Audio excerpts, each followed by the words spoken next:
We just call you Puddin'. 1, 2, 3, 4!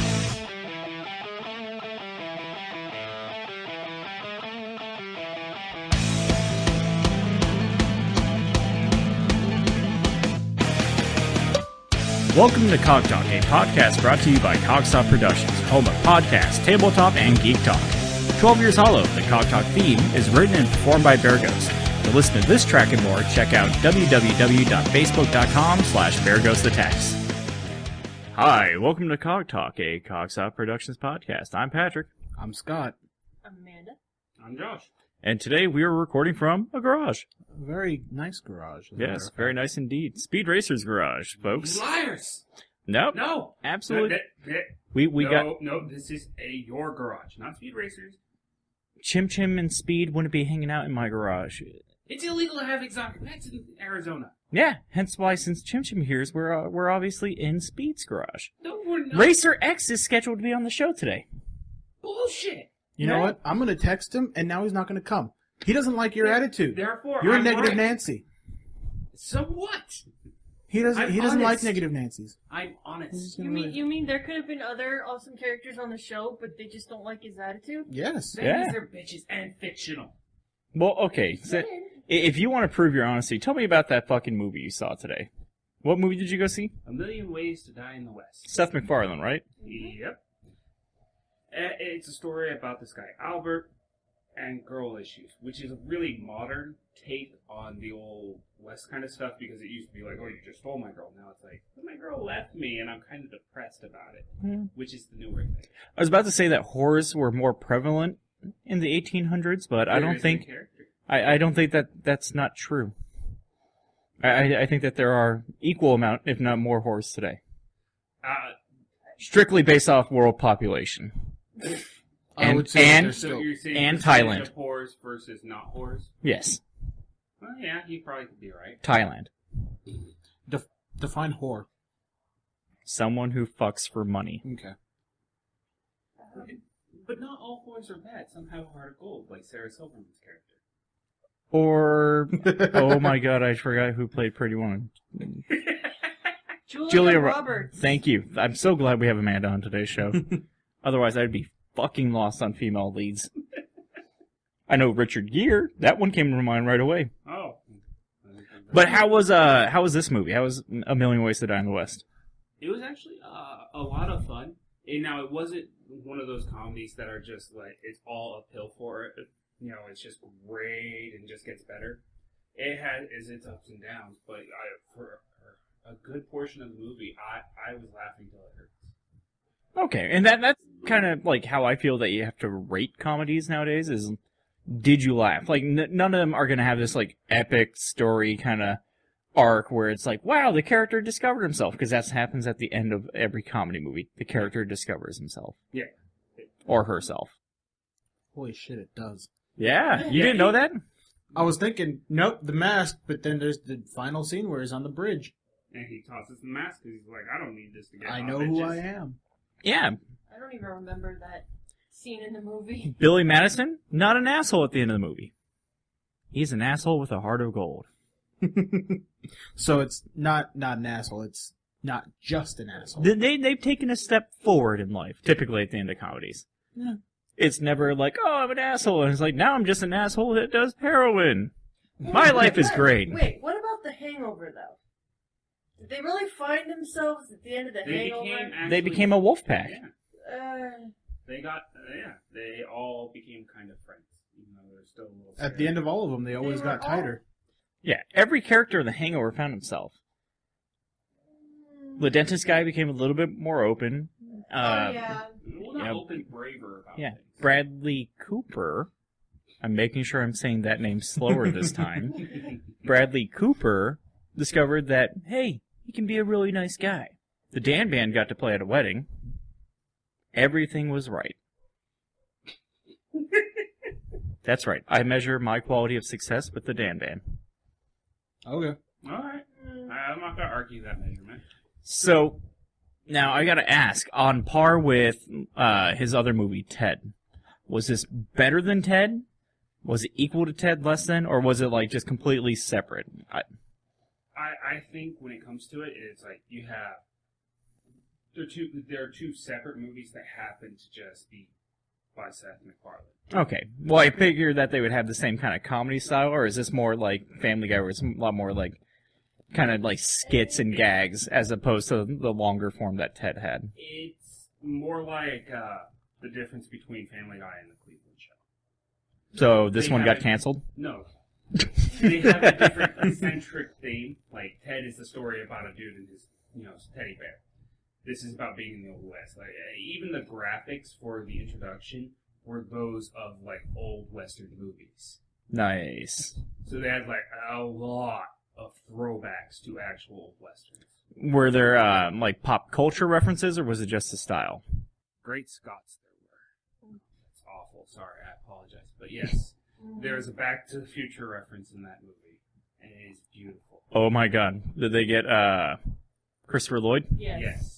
Did they get Michael J. Fox? No. He was off shaking in a corner.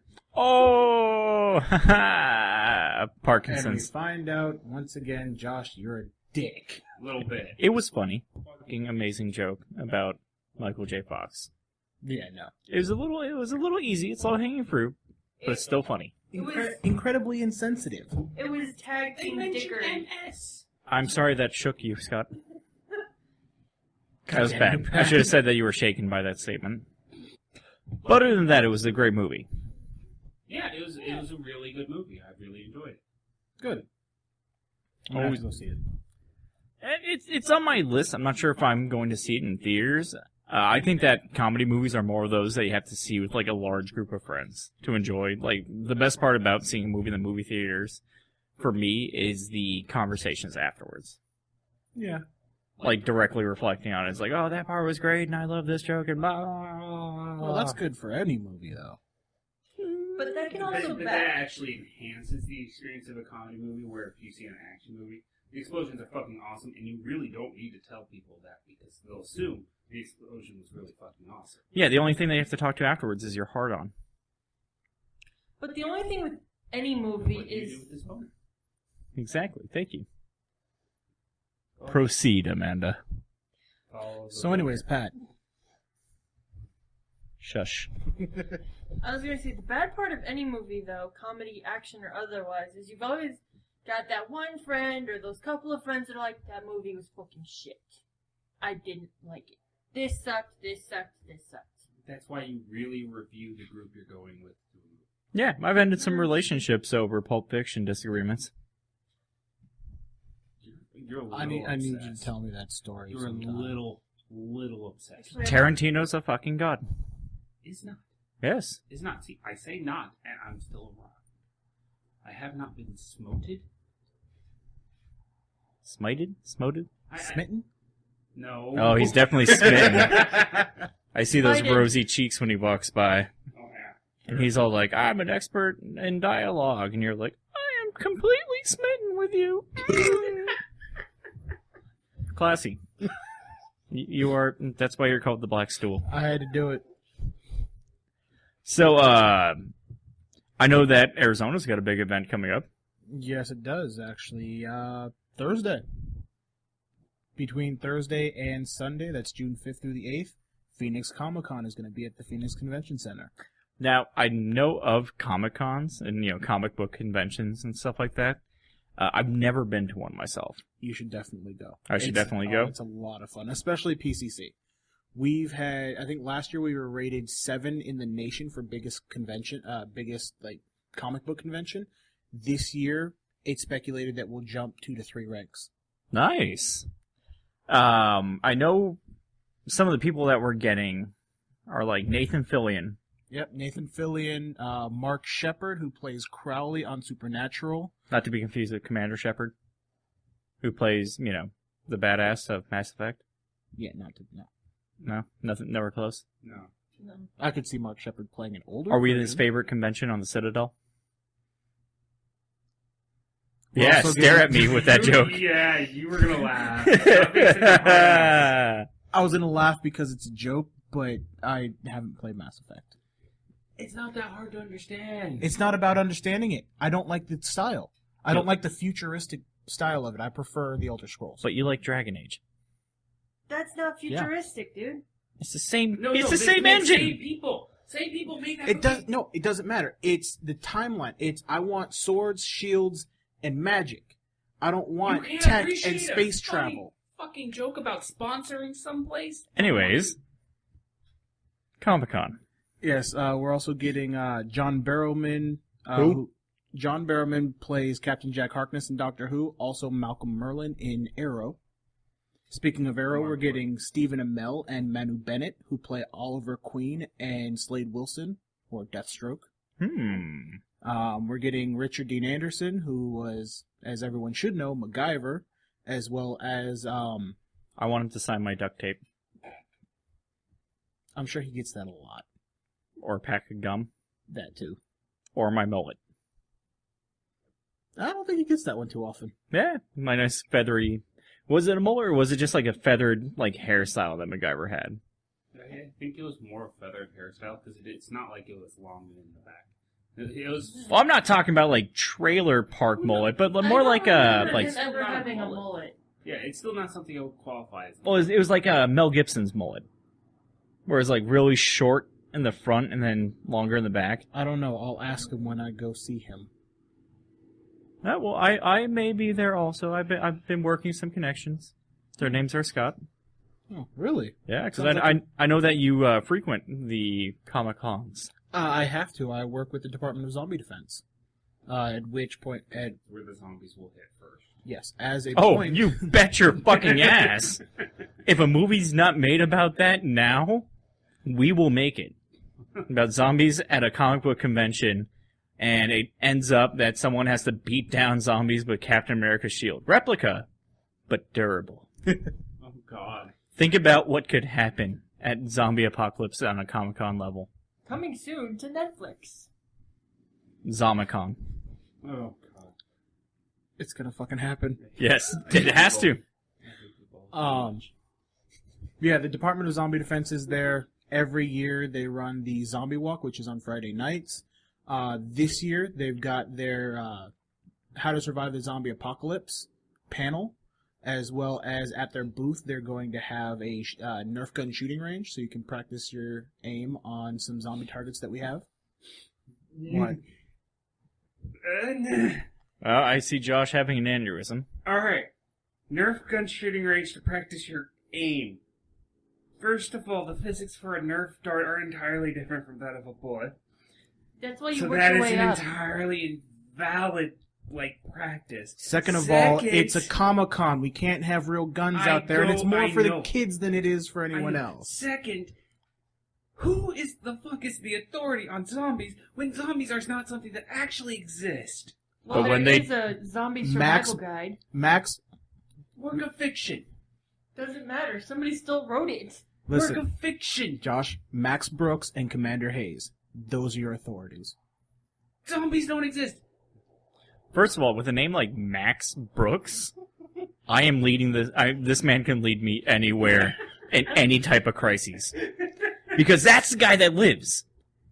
Think about it. Max Brooks in Avalanche. You know who's not surviving on that mountain? Anyone not named Max Brooks. Then why are you following him to that mountain? Because usually one or two survive also. But that's no guarantee that you're going to survive. Odds increase. If it was Patrick Tracy with Sherpa A and Sherpa B, I am fucked. But if it was Patrick Tracy with Max Brooks, Sherpa A and Sherpa B, good chances are that Sherpa A and Sherpa B are dead. Patrick Tracy's injured, but is led down the mountain. End of the story. Sherpa You A know and what Sherpa really- B You're go back fucked. in zombies. You know what really increases your chance of survival? Not going on the mountain in the first place. But there's a million ways to die on the surface. I don't know. I was going to make a call back to the movie. Is I that failed. the sequel story? A million ways to die in Alaska. Yeah. Might be 1,000,001 ways. That's what I think the sequel will be called. I guarantee you one of those ways are boredom. Because there ain't fucking shit in Alaska. Sorry, all one Alaskan viewers, listeners of this podcast. You'll hate us. Much like Wisconsinites. Hi, Wisconsin. You had that 70s show, get over it. There's also going to be an artist, a very, very skilled artist. His name is Alfred Trujillo. Say that one more time. Alfred Trujillo. Now say it with an accent and slower. No. Alfred. What was it? Alfred Trujillo. No, I can't do it. I'm trying to do bad. Alfred. With his on the battlefield voice. So yeah, they're gonna be in Artist Alley. Their booth number is 1723. So if you're there, go check him out. He does do commission drawings, and he does Marvel level drawings. Nice. Marvel Comics. He is a professional. I think he showed me his stuff on the web. He has a Facebook up, right? Yes, he has a Facebook page, Alfred Trujillo. He's also married to one of Arizona's most notable cosplayers, Arizona Power Girl. Lucky bastard. She also has a Facebook page, Arizona Power Girl. How do you spell his last name for those that are about to search him up on Facebook? Well, if you can't find him on Facebook, you can also go to his website, alfredtrujillo.com. That's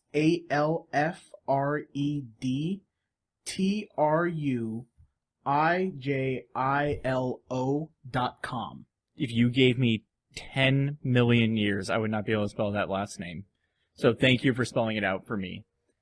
So that way I can see his amazing work again.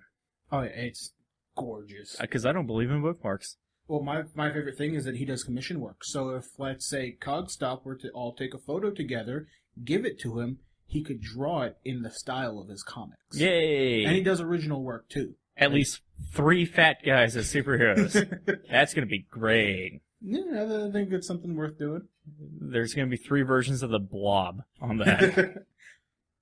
At least I'm the black one. Oh, We just call you Puddin'. Oh, that's great.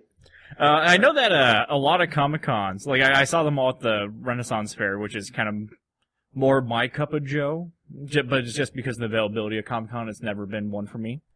Is there a big Doctor Who following at Comic-Con? I assume since you do have the guy playing Jack Harkness, John Barrowman? Yes, you have no idea how big Doctor Who is at these conventions. Not only is it big, Arizona has their own Doctor Who cosplaying group called the Arizona TARDIS. Obviously, if you don't know what TARDIS is, you're not a Doctor Who fan, and, well, forget you. Hear that, or you're easily offended. Yeah. What? It took Josh a little bit to get that one. He's sitting there like, what is that? Oh. I saw it slowly wash over you. I don't think he's gotten it. It has the word tard in it. I understand that. Okay. No. Outside perspective. Speed Racer's Garage. Anyways, No. back to Arizona almost- TARDIS. The garage. Can't do a plug with a comment like that right before it. Hey, man, aren't plugs hard when someone fucks with you, Scott? During is no problem. This is beforehand. Oh, okay, I'll just wait. Anyways, as you may have guessed, this is where our plug goes. I have never physically interrupted you. Oh, you've been waving. Waving, yes, not directly in front By of the your way, face you've while you're already trying to failed. read. I don't care. I Karma's didn't a start. bitch, isn't it? Anyways, Arizona- I will stop because I know that these guys are pretty cool guys. Oh, yeah, they're amazing. Arizona's Doctor Who cosplay group, Arizona TARDIS, will be in full force at Phoenix ComiCon this year, with their booth featuring the iconic TARDIS, Dalek props, K9, and a TARDIS console on display. Stop by to get a picture in front of any of the props and even get a photo with one of the Doctor or companions of your choice. Obviously, a cosplayer, not one of the actors. They'll also be selling raffle tickets for daily prize drawings and have special items available in the silent auction running all weekend. The proceeds from these raffles and the auction will benefit both the Juvenile Diabetes Research Foundation and the Leukemia and Lymphoma Society. As an addition, several of the Arizona TARDIS members will be out and about in various Doctor Who themed panels throughout the weekend and will be participating in Friday night's Party Like a Time Lord event. That is awesome. If they have the actual props, or I'm sure that they're not the actual props, but recreations. As far as I know, they're recreations. I'm not sure about one of the Daleks. It looks like it's from the show. Something I'll have to ask about. Either way, if there's buttons, I'm going to fuck with every single button. The TARDIS console prop that they have does have buttons and levers and switches, and you can walk up and start playing with it to your heart's They will content. all be toggled until I rip a hole in the time-space continuum. Space-time? Time-space? Space-time continuum. Thank you. I don't know which one comes first. Does it matter? Now, they don't have a booth number, but if you're there, just go to the end of the autographing section in the very, very back and look for the giant blue box. That's how you find them. So the chick from The Fifth Element's going to be there. Yes. Maybe. Yes. I'm actually really impressed. Thank by you. it. I've been working on my timing. Amanda, you were about to say something. I was just gonna say something that came into my head when you were mentioning props. Where I work, I see a lot of kids coming in that have, pony plushies, teddy bears. I saw one kid walking around with a Dalek plushie the other day. Nothing says cute, adorable toy for a child as the thing that's trying to eradicate you. No, I know, but I still thought it was kind of eradicate. cool. Scott? Exterminate. I wasn't going with like a catchphrase. But you were close enough to be wrong. Isn't eradication and extermination the same thing? Yes, but you don't get things wrong like that. When it comes down to it, you weren't trying, but you were close enough with a wrong statement to be wrong. So it doesn't matter whether you tried or not, you're wrong. Okay. So, I'll just hang my head in shame over here. good. Don't mind me, kids. I'm just going to go fuck myself. If you're down at Phoenix ComiCon this week and you'd like to meet a member of Cogstop Productions, I will be at the Department of Zombie Defense booth all weekend. Do not forget to check out the Department of Zombie Defense, Alfred Trujillo, as well as the Arizona TARDIS, and all of the major celebrities that we're getting this year. Yes, and all the minor ones, too. Like any artist that's out there, stop by their booth. See what they're about. You Oh, never know what gems you'll find. Of there's gemminess. hundreds. Why are you looking at me? I support local artists. Oh, isn't that sweet? Yes, I'm a sweetheart. Mhm. I'm a sweet kind of guy. Uh-huh. I can go sweet and low. I don't know. I lost the joke after a while. I don't know. I don't know what you're doing. Just buried it. Just buried the line. So, I've been, as you may have seen from our Twitter account, because I control the Cogstop Productions Twitter account, and I use it for wondrous things like my after-sex photos and things like that.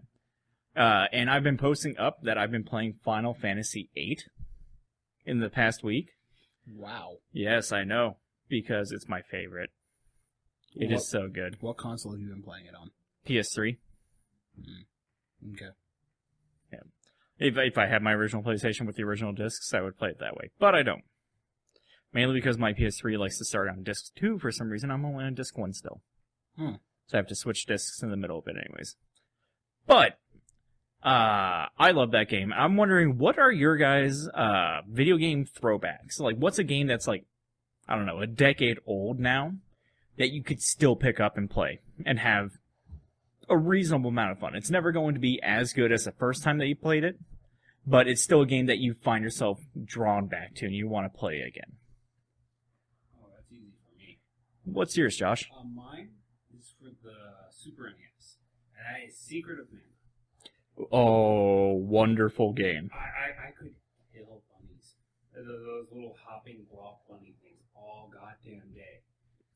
And the biggest reason why I want to keep going back to it is because whenever I start it up and I'll get near the end, something will happen where I will be distracted from that game to the point where I lose the file, the system gets old, and I keep going back and getting one and get it for that game, and I never finish that game.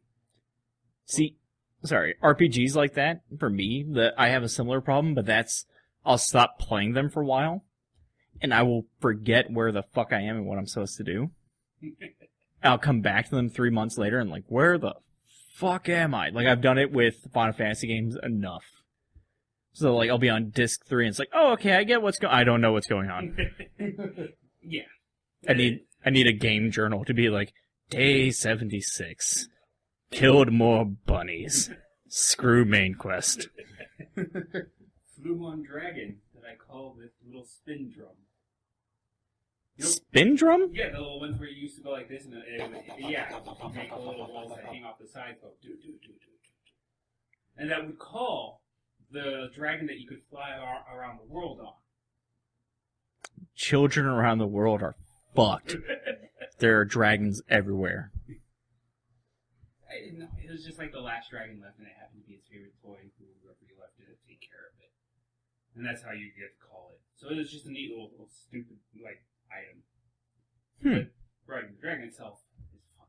And was that made by the same guys that did Chrono Trigger, if I remember correctly? Trigger? Yes. So that would be Square Enix at the time, or just SquareSoft? I think it was Square Soft at that point. Yeah, SquareSoft at that time. Yeah. Then yes, they were the same people. I enjoy the combat system in that game, but I'm sorry, Secret of Mana gets me. On my nerd level, it Hits you in all the feels. Yeah, it hits me in all the right places. If only your woman would do that. Amanda, what's yours? Right? I was talking about you hitting me in the junk. That was a joke. It wasn't sexual. It was abusive. Do I have to just pick one game, or can it be two? One. One? One. Yes, we I are. was just We are checking. now I was just firmly. checking. We are now firmly standing by whatever we say at the beginning. If it's one game, it's one game. If it's 3 people, it's 3 people. If it's lawful, it's lawful, Scott. You're the reason the rule exists. One game, Amanda, please. Okay. The more I thought about it, Spyro Year of the Dragon. Ooh, that's a nice one. Mm-hmm. I remember. Oh man, it's been so long since I played Spyro. That's the one where you have to fly around, release the dragons from the crystals. No, All that's I know is you're a purple dragon. that's the first one. Okay, what's the Year of the Dragon one then? You have to find all the dragon eggs. Somebody's stolen all the dragon eggs. So instead of crystal dragons, it's dragon eggs. Mm-hmm. Gotcha. On board so far. Yeah.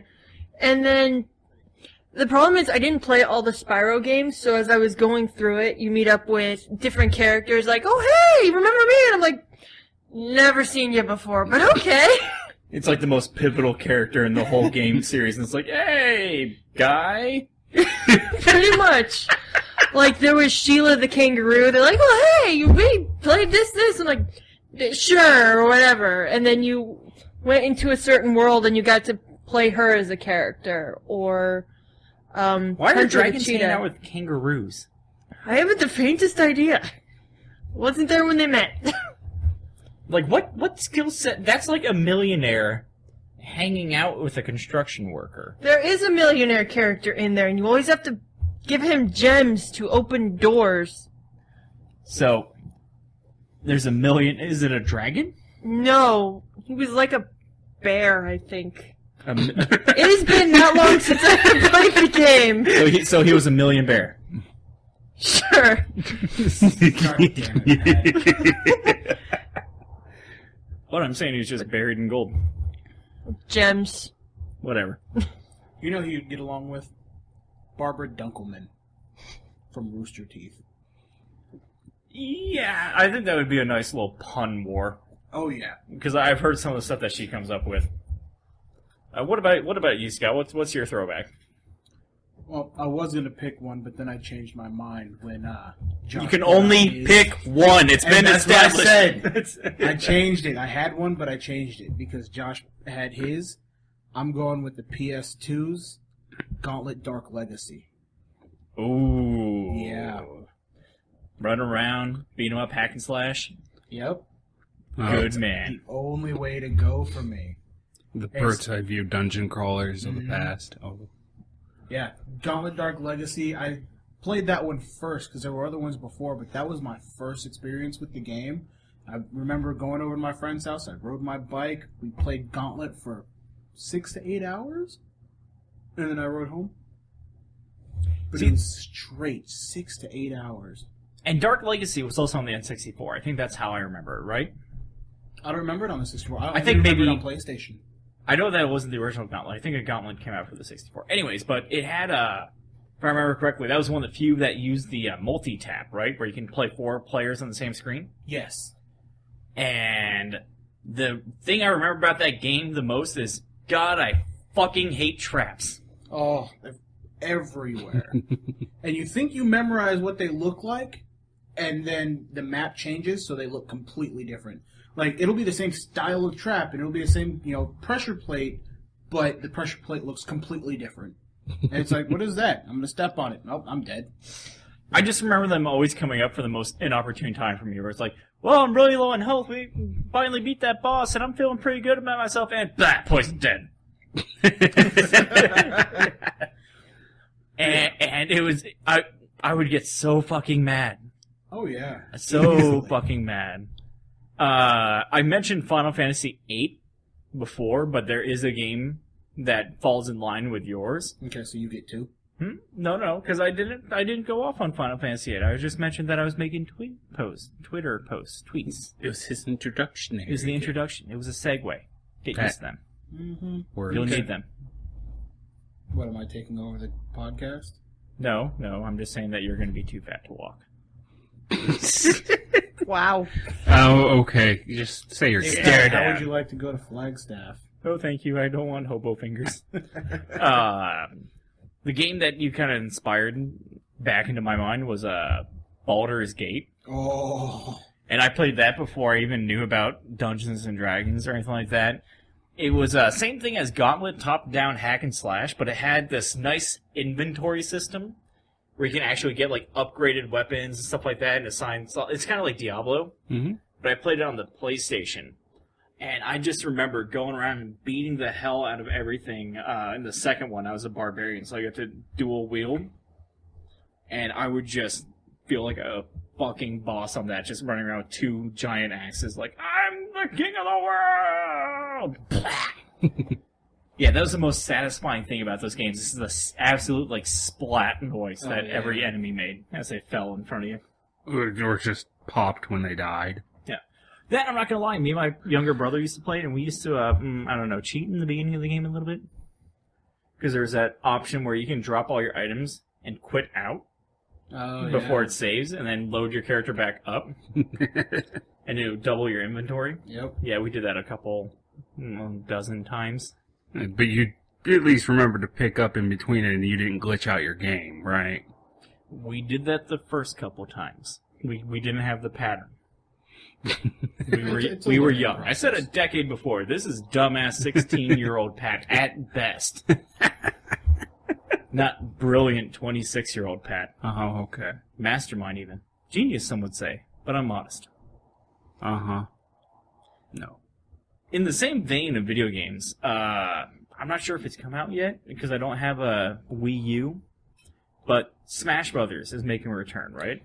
It is. It's not out yet. It'll actually be coming out for the 3DS before it comes out for the Wii U. Oh, well, that's dangerous. Handheld game with Smash Brothers. The world will die. Oh, yeah. That's going to be scary. But, it's going to be an amazing game. Even more than that, though, the 3DS version gets its own special version, gameplay. Do you remember what the name of that type was? Smash Run, I believe is what it is called. I think so. Go ahead. You basically run through a dungeon with the other people that are going to be fighting at the end, and you collect power-ups. At the end of it, everyone fights, and you get to use your power-ups that you collected in the dungeon. So it's kind of like co-op in the beginning until the fight, and everyone's out for themselves? Yep. Oh, that is awesome. That is cutthroat gamer right there. Mm-hmm. Some guy is going to dominate like 8-year-old kids on their DS with that game type. So, what my question is now is, if you could put any character into Super Smash Brothers, like that realm, even if they're outside of Nintendo, what character would you pick? Like, what character would you like to see in a Super Smash Brothers game? We started off with Josh before. Let's start off with Amanda this time. My thought would be Spyro again, but like have the different options of like Spyro or Sparks. That would be nice, and I can see how that would work, because he's obviously got like his dragon tail, which he can use for attacks. He's got claws, he's got teeth, he's got fire breath, he can fly. Yeah. So he's got like all the necessarily like depth that you need as a character, where it's like, oh, there's a variety of moves. Samus has missiles, she has energy shots. Yeah. That would And- actually work very well. Yeah, who knows? Maybe you can summon a kangaroo. I still don't know why that game has a fucking kangaroo in it. There was also a sorcerer in it too. That I can understand. Dragons. Magic, sorcerer, Yeah. magic. They go hand in hand. If you have Kangaroo Jack hanging out with Smog, Smaug, whatever, I don't watch that thing. You can say smog. No one really is that much. Only That's about the Hitler of all nerds would do that. Scott. Thank you. It's not a compliment. But yeah, that doesn't make sense to me. But Spyro as a character totally does. What about you, Josh? Do you have one yet, or should I go to Scott? Oh no, I have one. That's okay. I wanted to skip Scott anyways. Okay, good. Then we're in line with this. From Grandia 2, the character Melina. And it's only because she would have one move. It's a special she has in that game, where she basically walks up to the opponent, levitates up on a platform, and does just a fucking heel smash on their fucking head. Oh God! And in the game itself, it gets a bunch of debuffs. So it's a really great move to use over and over again, but it's just heel smash. Well, I can see one instantly, and that's blind, because it's a heel in the face. Most likely catch an eye, like. No, it's more of the normal, like, defense down, attack down style for RPGs. But yeah, in other words, stuff like zombie. That's But- right, my magic made you a zombie. But so you just smash your opponent in the face with the heel over and over and over Yeah, again? just a few. It's just like a few quick strikes while she insults them. So it's just really nice. To, Makes like, Josh's fantasy character makes him feel more empowered. I obviously need them if I'm gonna, have to call on you guys in with my fantasy Yeah. self. Well, I'm just picturing like poor Ness, like I'm a little kid that's a psychic, and this chick comes by and like stomps him in the face.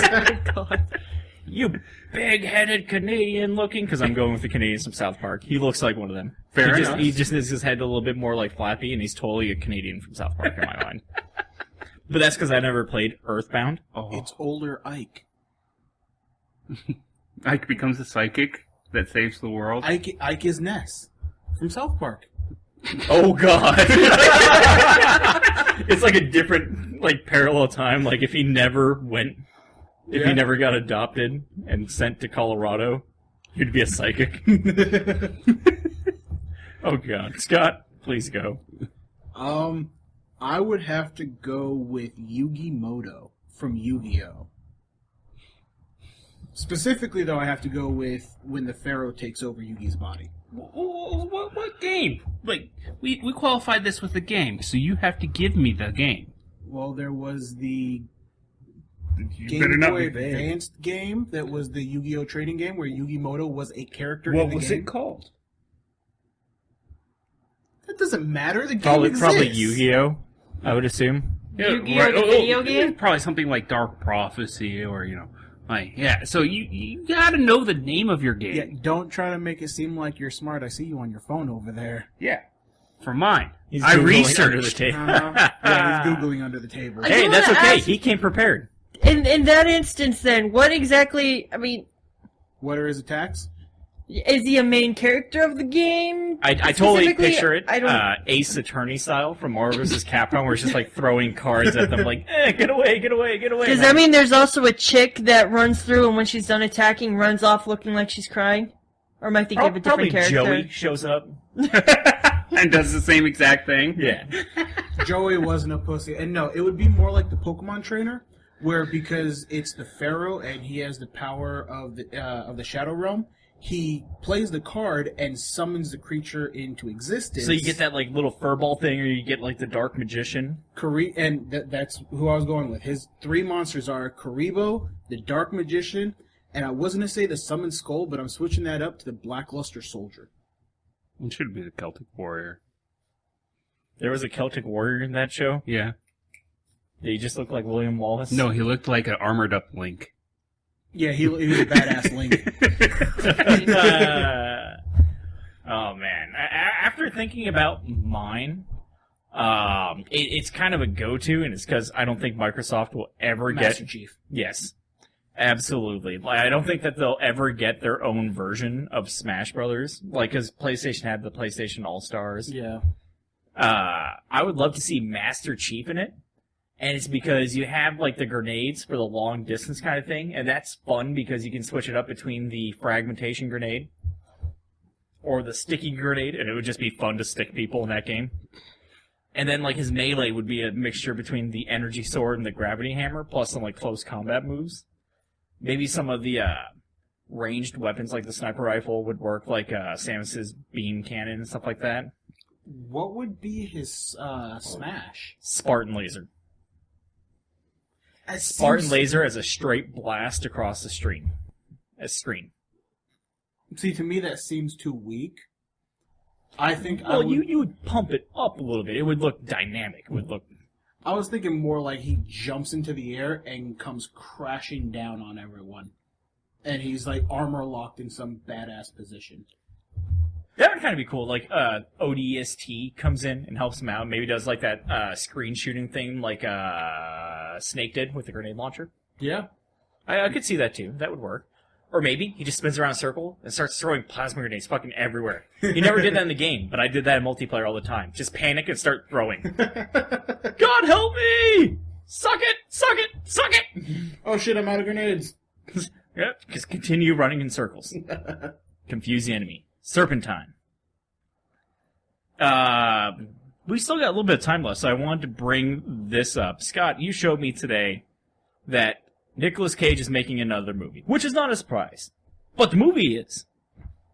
Yes, it is. He is doing a remake of Left Behind. That Kirk Cameron film. Yep. If you haven't seen it, it's the Left Behind series that is the biblical rapture. But it's not about, well, you know, like, because the movie would be boring if it was like, oh, cool, we're all in heaven now. Wow, shit's going to hell down there. Literally. No, it's about the people that are left behind the series, which I'm not a religious person, but the mere thought of that, of like, a majority of the world's population is now gone, Yeah. is an excellent premise for a movie. Think of it like this. You're at, some major sporting event. Let's say you're at the Super Bowl. And all of a sudden, 25% of the people in the stadium disappear. Not to mention on the football field. You did say football stadium. I guarantee, like, a majority of the players are still around. I said people in the stadium. That includes the players as well. Everyone in the stadium, 25% disappeared. Oh, it was a joke more so Instantaneously. about, like, some of the rap sheets that players have. Yeah, I know. What do you think of that? Like, Nicolas Cage just making this movie. I know that one of the funniest things I saw, Scott actually tried to Google for a trailer of this, and it was labeled as a trailer, but it's just a scene from Face Off where Nicolas Cage is throwing people out of the plane, escaping from John Travolta. Because in the Left Behind movie, Nicolas Cage is a pilot. And we're both watching this, and I'm like, man, this looks a lot like Face Off. And Nicolas Cage throws someone out of the plane. It's like, holy shit, this is Face Off. It was the happiest moment that I had ever watching Face Off. So they're going more with the books then, because this was a book that my mother was reading at the time, and she's actually a source for my reading material. Like, here, this is interesting, read this. And so I read it, and yeah, the actual first scene in the book series starts with people on a plane, and then suddenly less people on the plane in the air. Well, I think the Kirk Cameron movie starts that way, too. If I remember correctly, But he was a they follow journalist. him as a reporter, and one of the main characters of the actual one is a pilot. Okay. Well, that explains that then. Is it supposed to be like a, I don't know if this is the correct phrase, but an allegory of like, oh, figures a man so close to the heavens is not a fan of God. I don't know. No, Was I it think like some was sort of just symbolism, or is it just like, hey, you should be a pilot? I think it was the opportunity to do something like make that scene, very apparent of what's going on because they're 30,000 feet in the air. Suddenly, people aren't there. Gotcha. That makes a lot of sense now. Yeah. It's like Langoliers. Mm. Good That was- movie. it was all I picture is the guy ripping paper, just going.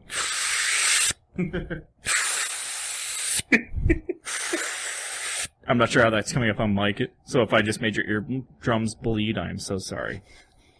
It looks like a decent enough movie to watch, though. It doesn't look like it's going to be, because I know Kirk Cameron's was a little, like, no offense to Kirk, but it was a little ham-fisted. Yeah, it really drove the message about repenting and stuff like that, which, is the theme of it. But from an outside perspective of me watching it, it was just kind of like, this is really kind of pushing. It was just, it was overall. Like, it really was. Okay, so it wasn't even that. It was just. It was just. It was a subpart. It was a B movie. Yeah. That's why you never even heard about the sequel that did come out. Tribulation. Yeah, but there's 10 million movies about tribulation, to be honest. No, I disagree, but he was saying specifically Tribulation Force, which Yeah, it was the name of it. My apologies, I never actually read the series. Yeah, Aha. you owned both the movies thanks to your father. Yeah. So, I wanted to bring up, Pat, I checked the poll for our most recent Music Wars. Nope, we gotta cut the episode. Guess who won we started. again? God damn you. Oh, yes. God damn you. As a joke, I picked Vanessa Carlton, and I still won. It's because you're black. You I'm know, just, I'm just saying it right now. I'm going. No, I think he's got a team because I know that you have a little ace in your hole with your wife. Oh, That sounded way wrong. I'm so sorry. I apologize to you and Catherine. Anyways, I know that you've got at least one supporting vote for that. I think that I'm going to need to organize a street team for my side. I'm going to go ahead and tell you the first two Music Wars, Catherine didn't vote for me. She voted for you. What does that tell you? Maybe I have an ace in the hole. Or maybe she's unbiased. No, that's true. Nah. Yeah, you gave her like a chocolate bar or something, right, Pat? I'm sorry? Did you give her chocolate or something? No. Wait, So- no, she said she voted. I thought she voted for you in the first one. Either way, Scott won this one Mm-hmm. again. So when the next topic comes up for it, maybe we'll do it with one of our guests that will be coming on the podcast. I'm not going to throw out any names yet, but we got some coming up. Little teasy tease. Teasy, teasy, tease. I'll tell you this, he does work with comic books. Yes. Maybe we'll do a Music Wars with that person, who shall remain nameless. Ant-Man. I heard that there's some speculation after the whole Edgar Wright thing that we kind of tapped in on last week. Yes. Quickly, there's 3 directors. I don't remember their names, but it was the director of Anchorman 2. And he seems to be the most likely because he's already worked with Paul Rudd. Oh, okay. I'm not sure how I feel about that one. Then again, I haven't directed a movie, so I don't know shit. There is the director of last summer's blockbuster hit, they're calling it, We're the Millers. The director of We're the Millers. It's because right now in Hollywood, I guess he's kind of a hot commodity because We're the Millers did so well. Jennifer Aniston stripping. Yeah. Yeah. Yeah. Yeah. I don't think it was any part of the directing at all. To be fair, I saw that in the trailers, and I'm like, I think I'm going to go see We Are the Millers. I don't know what it's about. I'm just looking for one scene. I cannot remember who the last director was. I remember he did a more serious movie, though. I don't have the... It's Steven Spielberg. It's like, okay, we got the guy from Anchorman 2, we got the guy from We Are the Millers, and the guy that directed Schindler's List. It's like, man, Ant-Man's taken a really weird turn. The whole movie's in black and white except for that one red ant. Oh, I remember now. He was the director for Gangster Squad. Gangster Squad? That's a really weird kind of 3 movies to throw at Ant-Man, in my opinion. Yeah, very much so. Like, I'm surprised that they didn't go with a more action-based director. Like, I don't know any of these guys' credentials besides the movies that you've listed. So I'm not sure if they have some hidden gems in the past. But That's telling me right away that they're looking for more of a comedy out of Ant-Man. They did say it's going to be a lot less of an action movie, and it's going to be more of a kind of funny robbery movie, because this isn't Hank Pym. Pym. I keep getting that mixed You're up. DC, I will forgive you. It's not Hank Pym. It's one of the other Ant-Mans, and it's specifically, I don't know the name because I didn't read Ant-Man, but it's the one that stole the Ant-Man suit. Yeah, and he has it afterwards when Hank Pym's going through his crisis, and then eventually becomes Yellow Jacket. Yeah. Because I'm a Marvel nerd. And I watched the Avengers cartoon show on Netflix because, let's face it, it's awesome. I wouldn't know. I don't have Netflix. No, you poor baby. So, with that being said, hearing the directors, what do you two think? Do you think Ant-Man's going to be successful, like, after this kind of tribulation force that it's going through? And I'll give you this also to think on. I don't know if that's the word. You should have just went with tribulation. But, I was making a callback. yeah, you're bad. I'm sorry. I'll give you this to think on. They're also not moving the release date. No, that would have nothing to do with it. I think the Ant-Man movie's already fucked. One, the visibility of the character. Two, all the shit it's going through. But it needs to be done because there's stuff to establish. Yeah, it's a tie-in. Yeah. What about you, Amanda? Well, you said it's not the... Is he the original? I don't know much about Ant-Man. He's Ant-Man Mark II. Yeah. No, so, the Hank... Yeah, he's not Hank Pym, No, which no, is no. original. Hank Pym is the original Ant-Man. Okay, that answers my question. yeah. Yeah. And if I remember correctly, he will be in the movie, but it's not going to follow him as Ant-Man. It's going to follow the second Ant-Man. So it's kind of like Watchmen, where you had like the original Night Owl. Mm-hmm. I got the name right. Yep. And then you have the Night Owl that you know as the viewer, which is Night Owl 2. That one could be interesting. The fact that it's a funny robbery movie, you said? Or possibly? It's going to have more comedy to it than any of the others. The thing is, that's the identity of the guy who becomes Ant-Man after Hank Pym gives up the suit. Yeah, he's a thief. goofier guy. Yeah, he's a and goofy. he's cunning, as opposed to Hank Pym, which was more of a genius. Yeah. To me, personally, it sounds like it might go past funny and become stupid to the point of, kind of screwing over the story. I don't know, though. I don't know Ant-Man that much. I don't know what they have planned, so... Yeah, Ant-Man was kind of a weird choice in my mind. Like, I like Ant-Man from the cartoon series that I've watched growing up, but I've never thought of Ant-Man as one of the pivotal roles. I thought of Hank Pym as a pivotal role, but they're not doing Hank Pym. So it'd be kind of like, hey, we're going to do a Batman movie, but it's not going to be about Batman, it's going to be about Red Hood. Which we all know Red Hood because we're familiar with the comic series, but anyone from the outside is going to be like, this isn't a fucking Batman movie. Yeah.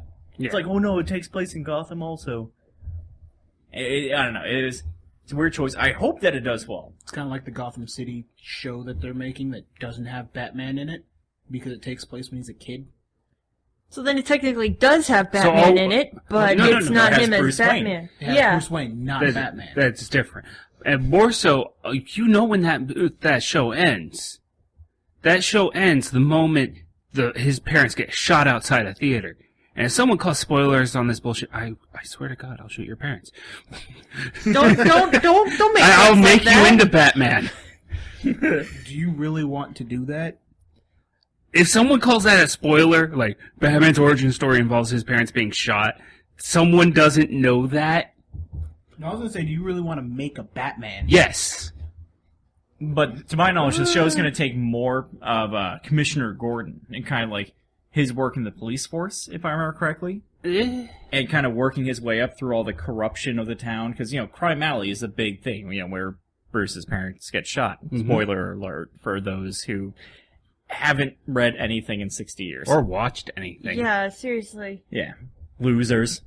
But it's going to be kind of more of the world of Gotham and how it's slowly slipping and slipping and slipping. I'm wondering how long it's going to take for Gordon to grow his mustache. What if he already has it? If he already has it, I would actually prefer if he already has it. If they come out with babyface Gordon, and like very slowly he just decides to grow a mustache, it's gonna be like, what the, like, what was it, Smallville? where he gets the suit at the very fucking end of the series. Yeah. If like at the very end of the last series, episode. yeah. If he's got like a beard throughout the series, and then the very last episode of the whole series is him going, shave, shave. That looks good. I will be livid. I will laugh my ass off, but I will be so fucking pissed. What if it's he's shaving as he gets the call that... Yeah, there's a masked vigilante out on the loose. Oh, that would be just fucking terrible. The worst part is they have so much, like, actual, like, pre-shot parent lore to go on, depending on Like where a they're happy doing. childhood?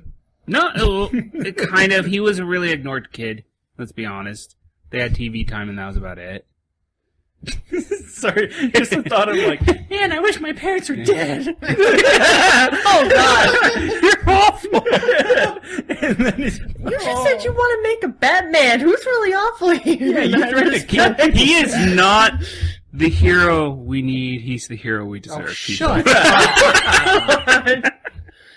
I think we can wrap up on that joke. I think we're officially done. Well, hey, thank you guys for listening, and make sure that you check us out on Facebook, check out our Twitter, our website, our YouTube channel. Send us messages, send us some love, send us some criticism. Send us, Josh, you're a dick, in the email that you put. If that's the subject, I will read yours first, guaranteed. Real quick, some iTunes reviews. We love it when you guys give us some iTunes reviews. I know that some guy said that we are straight to the balls comedy. And that was so good of a saying, I want to put it on a t-shirt. What do you think? I think it's gonna be done. Yes. So make sure you send us an iTunes review. Give us 5 stars. Give us 4 stars if you're not that impressed. Give us 1 star. I don't care. Just review us. Let us know how we're doing. Signing off, I'm Patrick Tracy. I'm Scott Newbill. I'm Amanda. And I'm Josh, doubting you're all real. And we're done. For more episodes, updates, and other projects, check us out at cogstopproductions.com. Don't forget to like us on Facebook at Cogstop Productions, and follow us on Twitter at cog_stop.